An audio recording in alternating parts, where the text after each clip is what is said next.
ಶಿರಸಿ ನಗರ ಮತ್ತು ತಾಲೂಕಿನ ಅಭಿವೃದ್ಧಿ ಕಾಮಗಾರಿಗಳ ಹಾಗೂ ಜನಸಾಮಾನ್ಯರ ಮತ್ತು ರೈತರ ಕಷ್ಟ ಕಾರ್ಪಣ್ಯಗಳಿಗೆ ವಿಳಂಬ ಮಾಡದೆ ತಕ್ಷಣ ಅಧಿಕಾರಿಗಳು ಸ್ಪಂದಿಸಬೇಕು ಎಂದು ಶಾಸಕ ಭೀಮಣ್ಣ ನಾಯ್ಕ ಸೂಚನೆ ನೀಡಿದರು.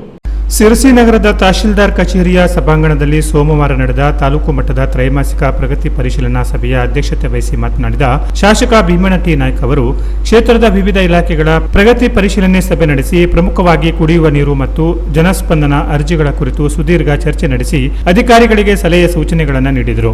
ಬೇಸಿಗೆ ಕಾಲ ಸಮೀಪಿಸಿರುವ ಕಾರಣ ತಾಲೂಕಿನ ಯಾವುದೇ ಹಳ್ಳಿಯಲ್ಲಿ ಕುಡಿಯುವ ನೀರಿನ ಅಭಾವ ಸೃಷ್ಟಿಯಾಗಬಾರದು ಮತ್ತು ನೀರಿನ ಸಮಸ್ಯೆ ಇರುವ ಪ್ರದೇಶಗಳನ್ನು ಗುರುತಿಸಿ ತಕ್ಷಣವೇ ಕುಡಿಯುವ ನೀರಿಗಾಗಿ ಪರ್ಯಾಯ ವ್ಯವಸ್ಥೆ ಮಾಡಬೇಕು ಎಂದರು. ಇತ್ತೀಚೆಗೆ ನಡೆದ ಜನಸ್ಪಂದನ ಕಾರ್ಯಕ್ರಮದಲ್ಲಿ ಸಾರ್ವಜನಿಕರು ಸಲ್ಲಿಸಿದ ಅರ್ಜಿಗಳ ಸ್ಥಿತಿಗತಿಗಳ ಬಗ್ಗೆ ಶಾಸಕರು ಮಾಹಿತಿ ಪಡೆದುಕೊಂಡು ಅದರ ಪ್ರಗತಿಯ ಕುರಿತು ಅಧಿಕಾರಿಗಳಿಗೆ ಪರಿಹಾರ ಮಾರ್ಗಸೂಚಿಗಳನ್ನು ನೀಡಿದರು.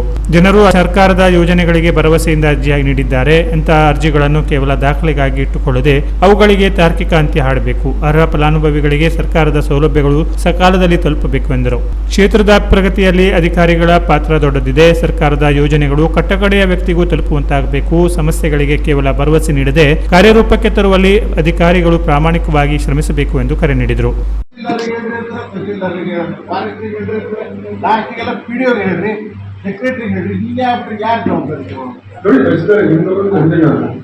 ಈಗ ಹಳ್ಳಿ ಕಡೆ ರಸ್ತೆಗಳು ಇದಾವೆ. ಈಗ ಫಾರೆಸ್ಟ್ ಏನು ಅವ್ರನ್ನ ದೂಷಣೆ ಮಾಡ್ತಾ ಇದ್ದಾರೆ.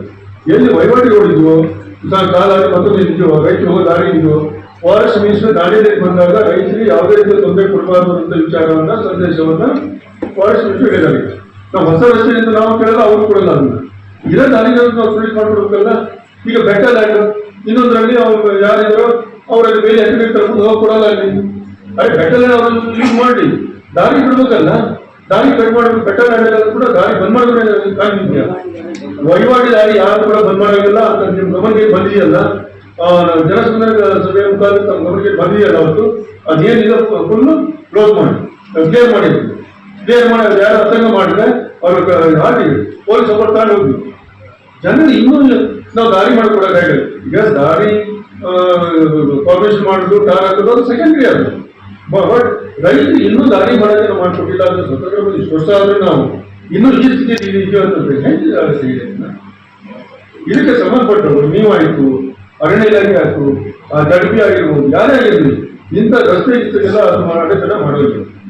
ರಸ್ತೆ ಇರ್ಬೋದು, ಕುಡಿಯೋ ನೀರು ವಿಚಾರ ಇರ್ಬೋದು, ಶಾಲೆ ಹೋಗ್ತಕ್ಕಂಥ ದಾರಿಗಳು ಇರ್ಬೋದು, ಇದು ಯಾವತ್ತೂ ತೊಂದರೆ ಕೊಡಬಾರ್ದು. ಅದು ತಮಗೂ ಗೊತ್ತು. ಇವತ್ತು ಏನು ನಮ್ಮ ಬೆಟ್ಟ ಲ್ಯಾಂಡ್ಗೆ ನಮ್ಗೆ ಗೊತ್ತು, ನಾವು ಹೊರಗಡೆ ಬೇಕಾಗಿಲ್ಲ.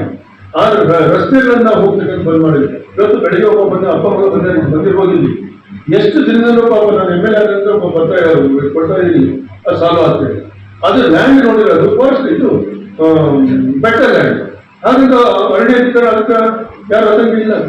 ಅಲ್ಲಿ ಒಬ್ಬ ಅವನು ಮೇಲೆ ಹಾಕಿದ್ದಾನೆ, ಅವನು ದಾಟಿ ಆಚೆ ಹೋಗ್ಬೇಕು. ಅವನು ಕಳಿಗೆ ನೋಡಿ ಆಯ್ತು ಅದಲ್ಲ ಮತ್ತೊಂದು ನೋಡಿ ಅಪ್ಪ ಮಗ ಬಂದಿಲ್ಲ ಬಹಳ ವರ್ಷದ್ದು ಅಂಥದ್ದೇನಿದೆಯಲ್ಲ. ನೀವು ಪಕ್ಕದಲ್ಲಿದ್ದಾಗ ಬಿಡಿ ಅವರು ಮಾಡುವಂತ. ಇನ್ನೊಂದು ಈ ಬೆಟ್ಟ ಲ್ಯಾಂಡು ಅರಣ್ಯ ಲ್ಯಾಂಡ್ ವಹಿವಾಟು ರಸ್ತೆ ಇದ್ದಾವಲ್ಲ, ಅವೆಲ್ಲವೂ ಯಾವುದೇ ಇದ್ರು ನೀವು ನಿರ್ದಾಕ್ಷಿಣ್ಯವಾಗಿ ಕ್ರಮ ತಗೊಳ್ಬೇಕಾದ್ರೆ ರಸ್ತೆಗಳು ಯಾವುದೇ ರೀತಿ ತೊಂದರೆ ಕೊಡ್ತಾರೆ. ನಾ ಎಲ್ಲ ಆರೋಗ್ಯಕ್ಕೂ ಹೇಳ್ತೀನಿ ಅನಿಸ್ತೀನಿ. PDO ಅಷ್ಟೇ ತಮ್ಮ ಪಂಚಾಯತ್ ವ್ಯಾಪ್ತಿಯಲ್ಲಿ ಏನು ರಸ್ತೆಗಳ ಪ್ರಕರಣ ಬರುತ್ತಾವೋ, ಏನು ಅರ್ಜಿಯನ್ನು ಕೊಟ್ಟಿರ್ತಾರೋ ಅರ್ಜಿಯನ್ನ ಏನು ಮಾಲಿಕೆಗೆ ಹೋಗ್ತಕ್ಕಂಥ ಹೊಸ ರೋಡು ಅದಕ್ಕೆ ನೀವು ಯಾರು ಕೊಡಿ ಅಂತ ಹೇಳ್ತೇನೆ. ನನ್ನ ಈ ಬೆಟ್ಟನ ಅಥವಾ ಬೇರೆ ಬೇರೆ ವೈಯಕ್ತಿಕ ಕಾರಣಗಳಿಂದ ಕೆಲವೊಂದು ರಸ್ತೆಗಳನ್ನ ಬಂದ್ ಮಾಡ್ತಾರೆ. ಅವ್ರು ಏನ್ ಮಾಡ್ಬೇಕಲ್ಲಿ? ಕೃಷಿ ಮಾಡೋದಿಲ್ಲ, ಏನಿಲ್ಲ, ಹೋಗೋದಿಲ್ಲ. ಇಂಥ ಸ್ಥಿತಿಯಲ್ಲಿ ಇನ್ನೂ ನಾವು ಅವ್ರಿಗೆ ರಕ್ಷಣೆ ಕೊಟ್ಟಿಲ್ಲ ಅಂತಂದ್ರೆ ನಾವು ಇಷ್ಟೆಲ್ಲ ದೊಡ್ಡದಿದ್ದು ದೊಡ್ಡ ನಾವು ಮಾಡ್ತೀವಿ. ನಾವು ಜನಸ್ಪಂದನ ಮಾಡ್ತೀವಿ, ಇಲ್ಲಿ ಗಡಿಗೆ ಸೇವೆ ಮಾಡ್ತೀವಿ. ಏನ್ ಅರ್ಥ ಬರ್ತಾ ಇರುತ್ತೆ? ಇನ್ನು ಮುಂದೆ ಮಾತ್ರ ಸಂಬಂಧಪಟ್ಟ ಅಧಿಕಾರಿಗಳು ನಾನು ಹೇಳಿದ್ರೆ ಫಾರೆಸ್ಟ್ ಲ್ಯಾಂಡ್ ಅಲ್ಲಿ ಇದ್ರೂ ಕೂಡ ಹೊಸ ರಸ್ತೆ ಮಾಡೋದಲ್ಲ.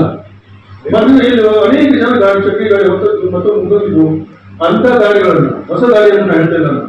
ಅಂತ ದಾರಿಯನ್ನು ಅರಣ್ಯ ಅಧಿಕಾರಿಗಳು ಬಂದ್ ಮಾಡಿದ್ರೆ ಹೇಳಿ ನಾವು ಅವ್ರಿಗೆ ಹೇಳ್ತೀವಿ. ನಾವು ಈ ಸಂದರ್ಭದಲ್ಲಿ ನಗರ ಯೋಜನಾಧಿಕಾರದ ಅಧ್ಯಕ್ಷ ಜಗದೀಶ್ ಗೌಡ, ತಹಶೀಲ್ದಾರ್ ಪಟ್ಟರಾಜ ಗೌಡ, ತಾಲೂಕು ಪಂಚಾಯತ್ ಕಾರ್ಯನಿರ್ವಹಣಾಧಿಕಾರಿ ಚನ್ನಬಸಪ್ಪ ಹಾವಣಗಿ, ತೋಟಗಾರಿಕೆ ಇಲಾಖೆಯ ಜಂಟಿ ನಿರ್ದೇಶಕ ಬಿಪಿ ಸತೀಶ್, ನಗರ ವಲಯ ಅರಣ್ಯಾಧಿಕಾರಿ ಗಿರೀಶ್ ನಾಯ್ಕ್, ಜಾನ್ಮನೆ ವಲಯ ಅರಣ್ಯಾಧಿಕಾರಿ ಉಷಾ ಕಬ್ಬೇರ್, ಬನವಾಸಿ ವಲಯ ಅರಣ್ಯಾಧಿಕಾರಿ ಭವ್ಯ ನಾಯ್ಕ್, ಹುಲೇಕಲ್ ವಲಯ ಅರಣ್ಯಾಧಿಕಾರಿ ಶಿವಾನಂದ ನಿಂಗಾಣಿ ಸೇರಿದಂತೆ ವಿವಿಧ ಇಲಾಖೆಗಳ ತಾಲೂಕು ಮಟ್ಟದ ಅಧಿಕಾರಿಗಳು ಉಪಸ್ಥಿತರಿದ್ದರು.